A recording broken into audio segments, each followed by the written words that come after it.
ఇట్లా మొత్తం దొంగలంతా కలిసి కూర్చొని ఆ చెరువును మొత్తం లేపవతల పడేసారు.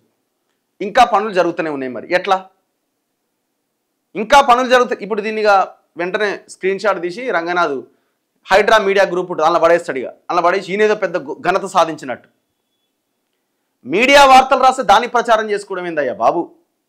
మీడియాకు అవకాశం లేకుండా, మీడియా వార్తలు రాయకుండా, మీడియాకు అసలు అవకాశం ఇవ్వకుండా మీరు ఆ కబ్జాని ముందుగానే మీరు పసిగట్టాలి. ఎందుకంటే రాజ్యం మీ చేతిలో ఉంది, అధికారం మీ చేతిలో ఉంది. ఏమంటాడు, మొన్న ఇంటర్వ్యూ ఇచ్చిన ఆంధ్రప్రభ వాళ్ళకి, ఆమె కూడా గమ్మత్ అడుగుతుంది. మీడియా అట హడావుడి చేయొద్దట, మీడియా వాళ్ళు హడావుడి చేయొద్దట, ఆయనకు వచ్చి చెప్పాలన్నట. మీడియాకు అవకాశం ఇవ్వకుండా నువ్వు పని పూర్తి చేయాలి ఫస్ట్. ఆ పని చేయడట. మీడియా అట వార్తలు వేయొద్దట. మీడియా పని ఏంది? మీడియా వాస్తవాలను వెలుగులోకి తీసుకురావడం మీడియా పని. ఆ ఇంటర్వ్యూలో చెప్తున్నాడు. అసలు ఏమన్నా కామన్ సెన్స్ ఉందా? ఇప్పుడు ఏం చేస్తాడు తెలుసా, ఇప్పుడు ఈనాడుది కాపీ ఉంటుంది కదా, దాన్ని స్క్రీన్ షాట్ తీసి గ్రూప్లలో పడేస్తాడు. ఇక నేనే సాధించినాను. అది ఒక పేపర్ ఆయన రాసిందా? మీరు దాన్ని ఎందుకు ప్రచారం చేసుకుంటున్నారు?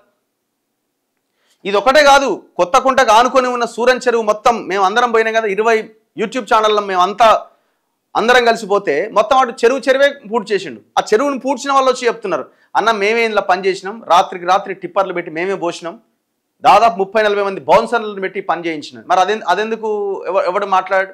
ఇక బతుకమ్మకు ఉంటుంది ఒకటి తయారు చేసినట్టు, ఇంతకుముందు ముళ్ళ కంచెలు ఉన్నదాన్ని జర నీట్గా చేసి చుట్టూ గోడ కట్టి చేసిరు కదా. ఇక రేపు పొద్దున అది ఓపెనింగ్ ఉందంటే ఇక దాన్ని చుట్టూ తిప్పుతున్నారు. ఇక మరి బతుకమ్మకుంట అట్లా చేసిన వారు కొత్త కుంట ఎందుకు చేయరు?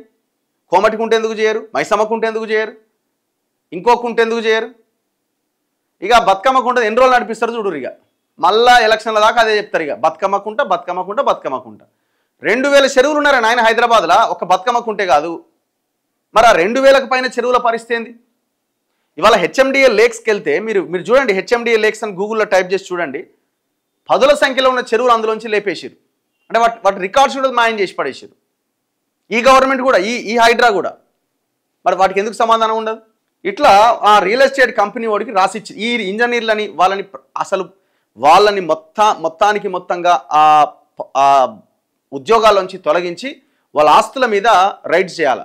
ఇప్పుడు ఈ దుర్మార్గులు ఎన్ని కొత్తకుంటకి ఇచ్చిన పర్మిషన్ ఇంకెన్ని చెరువులకు ఇచ్చినారు? ఎన్ని రియల్ ఎస్టేట్ కంపెనీలకి ఈ రకంగా ఇరిగేషన్ ఎన్ఓసీలు ఇచ్చినారు?